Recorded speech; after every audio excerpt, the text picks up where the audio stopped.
날씨가 좋아지면서 꽃놀이를 떠난 이들이 늘고 있습니다. 굳이 해외를 찾지 않더라도 국내에서 예쁜 꽃과 나무를 볼 수 있는 곳들이 많은데요. 현재도 순천만 국제정원 박람회가 성황리에 운영되고 있고 수많은 외국인들이 찾으며 한국의 아름다운 정원에 흠뻑 빠진 상태죠. 그런데 여기! 영국을 발칵 뒤집어 놓는 일이 생겼다고 합니다. 한 한국인 여성이 벌인 일이라고 하는데요. 폐허로 변해버린 영국의 정원을 푸른빛으로 물들여 놓자 영국 국왕까지 나서서 존경을 표하며 이례적으로 포옹까지 해달라며 요청했다고 하죠. 도대체 어떤 일이 벌어졌길래 국왕까지 나서서 예를 갖춘 것일까요?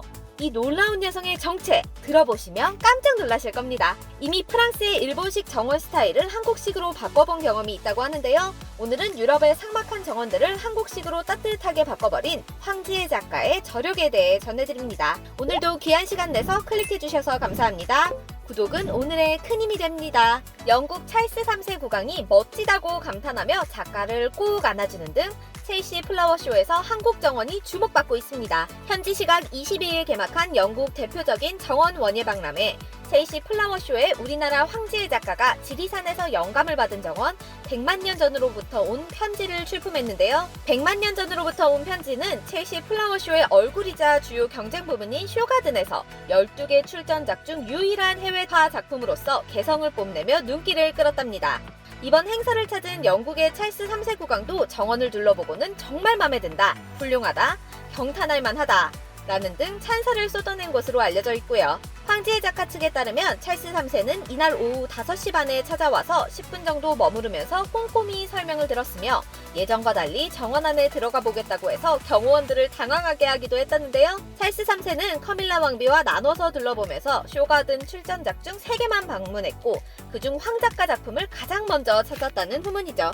적극적 관심에 감동한 작가가 마지막에 안아봐도 되냐고 물어보자 찰스 3세는 물론이다 라고 답하며 웃으며 포옹했다고 합니다. 사실 영국에서 국왕 등 왕실 인사들이 일반 대중과 악수 이상 접촉을 하는 일은 흔치 않은데요. 현장에 있던 BBC 취재진은 황 작가에게 국왕이 정원 안으로 들어가다니 당신에게 특별한 날이라며 포옹을 한 상황도 사랑스러웠다고 상세히 전하기도 했답니다. 이에 앞서 오전엔 유명 패션 디자이너 폴 스미스가 거의 1시간을 둘러보고는 완전히 자연적이고 멋진 돌들과 희귀식물들이 있다며 정말 특별하다고 감탄하기도 했고요. 앞서도 폴 스미스는 황 작가가 2012년 첼시 플라워쇼에서 DMZ 금지된 정원으로 전체 최고상과 금상을 동시 수상한 이래 오랜 기간 인연을 이어온 바 있는데요. 폴 스미스는 훌륭한 재능에 끌렸다며 디테일에 집중하는 것은 내가 작업하는 방식이기도 하다고 말하기도 했답니다. 폴 스미스는 다른 한국 정원들을 가봤냐는 질문에 한국의 전통 가옥인 한옥과 작은 정원들을 좋아한다고 답하기도 했죠. BBC의 창업 리얼리티 쇼에 고정 출연해 널리 알려진 기업인 데버너미드는 흔치 않은 정원이다. 대개 같은 식물을 다른 방식으로 조성하는데 여긴 완전히 다른 식물이 있고 다른 향이 난다며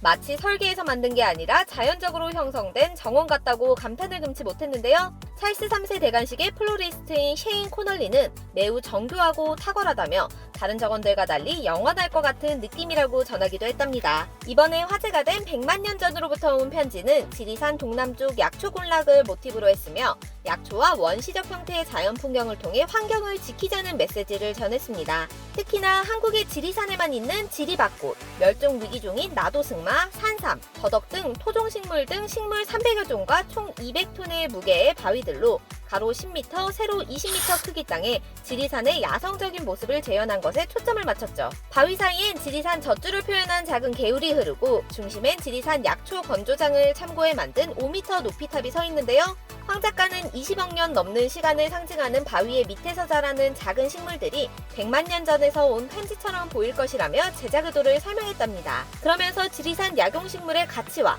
이들이 키워낸 독특한 환경을 보여주면서 자연과 인간의 공생, 다음 세대를 위한 행동에 관해 얘기하고 싶었다는 마음도 전했고요. 사실 황 작가는 한국인으로서 익숙한 것을 연출했는데 여기선 매우 다르게 여겨져서 고민이 됐다고도 하지만 조화롭게 그려냈는데요. 이 작품에는 한국과 영국의 재료와 솜씨가 어우러졌답니다. 식물 절반 이상은 웨일스의 농장에서 가져왔으며 농장주 부부는 30년 전부터 제주도와 울릉도, DMZ까지 전국을 누비며 한국 식물을 채종해 와서 키웠죠. 바위는 스코틀랜드산이고 건조탑은 스코틀랜드 출신 장인이 자연 채취한 점토와 짚, 모래, 말똥 등으로 제작했답니다. 이는 올해 첼시 플라워쇼가 지속 가능성을 강조하는 데 맞춘 것이기도 하답니다. 황 작가는 콘크리트 등을 쓰지 않고 작품 속 식물은 노팅엄 매기 암세터로 옮기거나 일부 판매, 기부하는 방식으로 재사용했습니다. 앞서 첼시 플라워쇼는 영국 왕립 원예협회 주최로 1913년 시작됐으며 런던 남서부 부촌 첼시 지역의 템스강과 접한 45,000제곱미터 규모 부지에서 열리는데요. 엘리자베스 2세 여왕이 매년 방문하는 등 왕실과 관계가 깊습니다. 하루 입장권 가격이 회원 기준 약 58파운드에 달하는데도 총 약 16만 8천 명이 방문할 정도로 영향력이 큰 행사죠. 이런 곳에 한국 여성의 작품이 두각을 나타내고 있다니 대단하다는 생각이 드는데요. 사실 황 작가가 주목받은 것은 이뿐만이 아닙니다. 이미 프랑스의 일본 정원 스타일을 황 작가가 모두 한국식으로 바꿔놓았기 때문이죠. 황지혜 작가는 앞서 프랑스 파리에 있는 서울공원, 낭트에 만들어진 순천동산에 이어 한국을 테마로 한 세 번째 야외공원을 프랑스 동부의 소도시 롱스시에 탄생시킨 장본인입니다. 800제곱미터 규모의 이 정원은 세계 5대 연안습지 가운데 하나인 순천만의 지형과 아름다움을 형상화한 곳으로 희열이, 꼬리조팝나무, 쌀이나무, 으름덩굴, 인동, 마삭줄 등 18종류의 한국 자생식물이 식재돼 있으며 정원 군데군데에 습지식물이 자라고 있는데요. 한과 정으로 대변되는 한국적 정서를 어머니의 손바느질에 비유해 표현한 흰색의 둥그스름한 조형물도 눈에 띕니다. 이처럼 너무 전통적이지도 않고 지나치게 현대적이지도 않은 한국 정원의 모습은 프랑스인들의 마음을 순식간에 사로잡았습니다. 자크 펠리사르 롱스시 시장은 황지혜 작가의 자연스러운 디자인에 매료됐다면서 어머니의 손바느질은 한국적 미를 담고 있으면서도 현대적인 콘셉트의 정원이다라고 극찬했는데요. 사실 한국에서는 굳이 힘들여 정원을 가꿀 필요도 없습니다. 그저 경치가 아름다운 곳에 가서 돗자리를 펴고 앉아서 구경하면 되니까요. 우리 조상들도 마찬가지였습니다.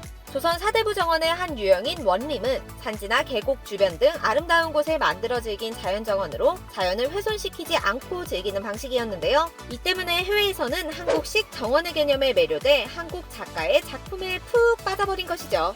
과거에는 모네와 같은 프랑스 화가들이 일본식 정원을 동경했던 것과 달리 오늘날 프랑스 젊은이들과 영국의 청년들은 한국식 정원에서 책을 읽고 담소를 나누며 시간을 보내고 있습니다. 우리가 예뻐하는 한국식 정원이 남들의 눈에도 아름답게 보인다는 것이 너무나도 자랑스럽고 행복한데요. 앞으로도 이와 같은 기분 좋은 변화가 이어지길 바라며 오늘 영상을 마치겠습니다. 귀한 시간 내서 시청해주셔서 감사합니다.